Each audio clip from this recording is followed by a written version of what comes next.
pleasant day to all of you, and welcome back to another series. Mr. Knight here with you again. Today we're going to talk about diabetes, which is simply the maintaining of glucose inside of your blood. Now, before I get into the details of anything, I just want to tell you that I really appreciate you stopping by to watch this lesson. And I also want to let you know that diabetes can be fatal. So it's something that we need to learn about, at least have an insight about diabetes. Because I know many of you at least know someone that is affected by diabetes.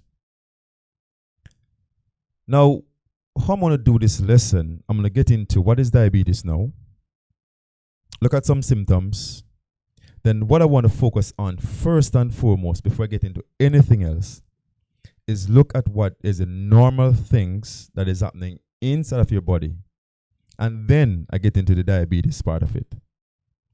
Now, to start out this, diabetes, which is also called diabetes mellitus, it is high sugar or glucose content in the blood. So the key point here that I want you to keep in mind as I go through the entire lesson is that once a person has diabetes, there's a high content of glucose or sugar within the blood. Now, the symptoms that you have to look out for a person with diabetes include 1, frequent thirst. 2, frequent urination. And I mean above the normal, you go into the restroom quite frequently. Blurred vision. Slow healing of cuts. So typically when you get a cut, it may take a very long time to start to heal. Or even if it's healing, it heals so slowly and the cut may be there for an extreme long time. Erectile dysfunction is another symptom. And this is simple because the blood is unable to supply the erectile tissues in the penis to have an erection. And definitely I know nobody really wants to experience such a thing. Weight loss is another symptom. You may also experience extreme tiredness. Not just being tired, meaning that you have diabetes now, but extreme tiredness and always tired. Numbness in your fingers or your hands. You may also feel this numbness in your toes as well, or your feet. Or you may feel those tingling motions in your tip of your fingers and your feet when you're standing. And you just generally just feel them all over your legs, your toes, your fingers, right? Another symptom here may be hunger.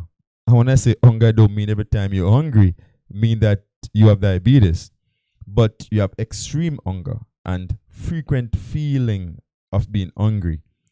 And the reason for this is simply because there's a deprivation of energy in the cells of your body. And so your body is trying to make up for that energy that is not getting. All right, but we're going to get into the details of what is happening to cause all of this. And so once a person has a mixture or a combination of these symptoms, then that person needs to go and check out if he or she is diabetic. Now, the normal level of glucose inside of your blood is anywhere ranging from 4 to 10. Right? The best values to work here with is really between 4 and 8, which is the real normal level. I'm going to explain these values and numbers. Now, right here I have my measurement in millimoles per liters. Some of you may be familiar with the milligrams per deciliter, which is a higher value. And simply could convert these values by simply multiplying by approximately 37, from 37 millimoles per liter into milligrams per deciliter. Now, 4 to 8 is considered a normal level of glucose. Anywhere above, say, 8.1 to about 10 is really acceptable. Once you start going above 10, you consider that level is poor. So when you start touching like 13 or above 13 is when there's a need for real concern. So once you start going above that 10, touching the 13, you may even consider yourself as pre-diabetic at that point. So the higher the numbers are, is the more critical your condition is. And so again, once you take a reading, anywhere between 4 to 8, up to 10 is acceptable, and greater than 10 is considered to be poor. Now, what I wanted to understand in terms of normal processing is that inside of your body, there's a process called glycogenesis, which simply means that the glucose that is in your blood, if there's an excess, it will convert into glycogen. So glucose will convert to glycogen. That's one normal way to reduce the amount of glucose in the blood. And if the glucose level drops, then the glycogen will convert back to glucose. And this, again, is another function of homeostasis within the body. Now, this is all this is happening simply to maintain glucose levels inside the blood. Glucose into glycogen, glycogen back into glucose. It's simple, the homeostasis property to maintain glucose. So I'm just emphasizing this point so you to understand it. This is a normal processing that is happening inside of your bodies. Now, I'm going to look at each of them separately. So I'm looking at the glucose to the glycogen part first. And the reason why glucose converts to glycogen is simply because the concentration of glucose in the blood is high. Because the objective is to maintain that level, not too high and not too low, of course. And so I'm going to demonstrate this in diagram for you to see now. And so what I want to look at is consider these blood vessels, right? And glucose travels through the blood vessels. Here is the pancreas, and this large organ is the liver. So the glucose is going to be in the bloodstream, and if there's a lot of glucose, then the glucose will be sent to the liver. And then now, something interesting going to happen here is that the pancreas will secrete the hormone insulin. Now, insulin will convert the glucose that was sent to the liver into glycogen. Glycogen is a polysaccharide. It's a complex carbohydrate, and it is stored inside of the liver. Now, on the flip side of this, glycogen can be converted back to glucose, but when this happens, it's simply because the concentration of glucose in the blood is low. So when the glucose level drops, glycogen convert back into glucose. Now let me demonstrate this to you with diagrams again. And so the glycogen that was stored in the liver from the conversion of glucose into glycogen, the same pancreas will now secrete another hormone called glucagon, right? Now glucagon will convert that glycogen back to glucose, and the glucose will be sent into the bloodstream. And now increase the amount of glucose whenever glucose is low. Now, what I want to do now is to kind of put them together. So simply, glucose into glycogen, glycogen back to glucose. How this is happening? Remember I said it. Insulin is what converts glucose into glycogen. So this is a summary of it. And then now, glycogen is converted back to glucose by glucagon. Insulin and glucagon, they are two hormones produced by the pancreas. Now the pancreas, which is the important organ here, and these cells that are called islets of Langerhans, these are the cells that produce the hormone insulin and glucagon. Very important structure in the control of diabetes or the level of glucose inside your blood. We're going to get into it a little bit more and talk about this a little bit more in depth as we go along, right? Because you want to see the connection here. Now, think about again the blood vessels containing glucose. Glycogen is in the liver, that's where it is being stored. Glucose in the bloodstream. And so when the blood glucose is high, then what's going to take place here is that glucose converts to glycogen. Okay, you remember that. So once the blood sugar is high, then the glucose, which is the sugar, convert to what? Glycogen. However, now, if the blood glucose is low, then the glycogen must be converted to glucose. So this now is another overview. And so this is what's happening. Now, what is very important to note at this point, all right, I want to see what is happening here, is that when you look at it and notice that insulin decreases the blood glucose. I want to have that and make a note of it. Glucagon is what increases the blood glucose. So notice, insulin is decreasing the blood glucose, while glucagon is increasing the blood glucose. All right, so there's always a constant conversion from glucose to glycogen and glycogen back to glucose. Now, what do you call this process is a negative feedback. A negative feedback simply because one is increasing the level of glucose while one is decreasing. So they're working negatively to each other. So let's look at it one more time. So again, a negative feedback because insulin decreases the glucose in the blood, while glucagon causes an increase in the blood glucose. That's negative feedback. So there are two loops, one that increases the blood glucose and one that decreases the blood glucose. That's what they call a negative feedback loop or system. Now, let's get into diabetes part of it. And this is just an overview of diabetes. All right. Of course, you can do more research on this. You could go to your health professionals and they could give you a whole lot of information on this. So the takeaway from here now is that diabetes is called diabetes mellitus. And that's the scientific term that is used. What diabetes is a high sugar or glucose content in the blood. That's what it is. High level. So whatever I'm going to discuss after this is about high level amount of sugar or glucose in the blood. That's what diabetes is. Now, important to note is that diabetes is the inability to either produce or use insulin in the body.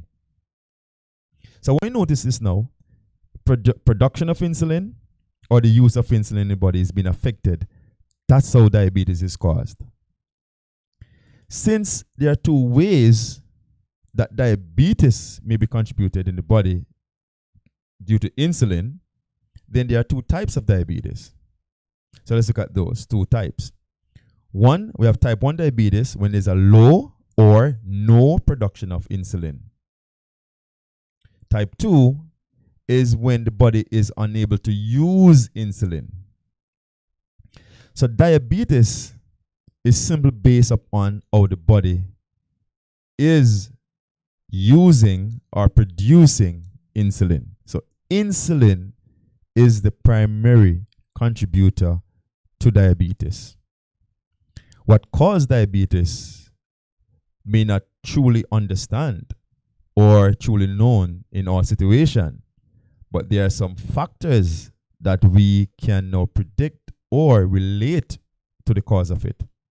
And hence we can know what treat it. But insulin is the major contributor to diabetes. Now, type 1 diabetes is the least common one, and simply because it is due to genetics or biological malfunctioning. The main cause is for type 1 is really due to genetics. Biological malfunctioning could be because of cancer of the pancreas. So the pancreas stopped producing insulin. It could be infection that could cause the cells in the pancreas to stop producing insulin. And so that's how type 1 can be caused. But again, as I said to you, type 1 is generally caused by or due to genetics. Get it from your parents, in other words.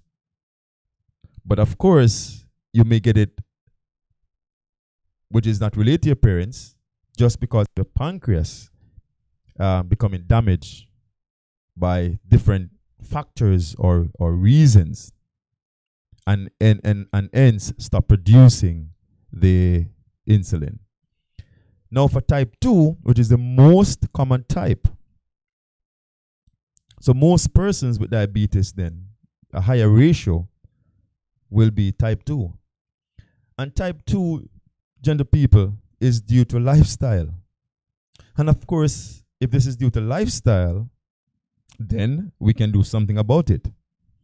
But if we get to that, what we can do about this type of thing, we need to understand a few little things. Now, insulin does two things. I mentioned one before, is that insulin will convert glucose into glycogen. That's one way. Also, insulin is needed to help to move glucose into the cells of the body where energy will be produced. Right?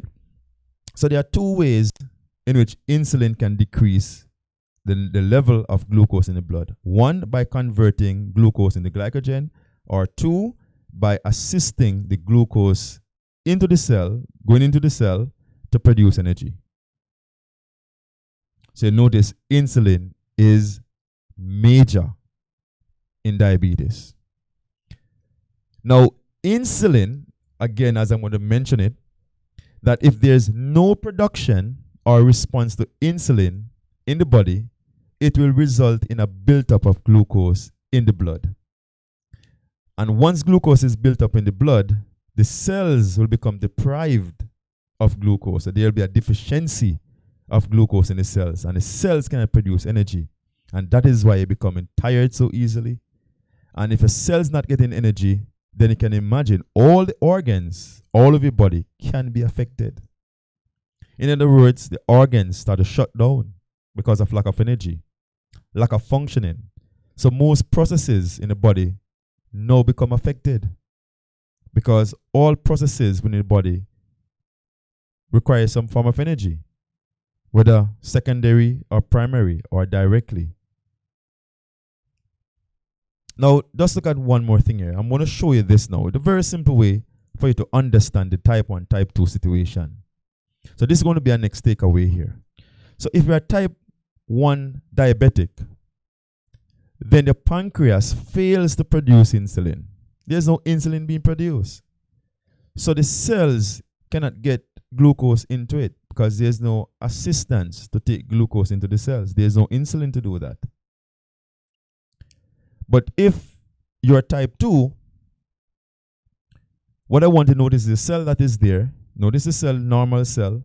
But eventually over time, there can be some blockage that prevents the insulin from taking glucose into the cell. So you're producing insulin in type 2, but the insulin cannot take the things inside of a cell simply because there's a blockage. What this blockage might be can be a number of things. Commonly could be because of fat. So persons who are overweight will tend to be more susceptible to having diabetes. But we're not saying not every person that now overweight will have diabetes, but there's a higher probability that that person will become diabetic, especially over 40.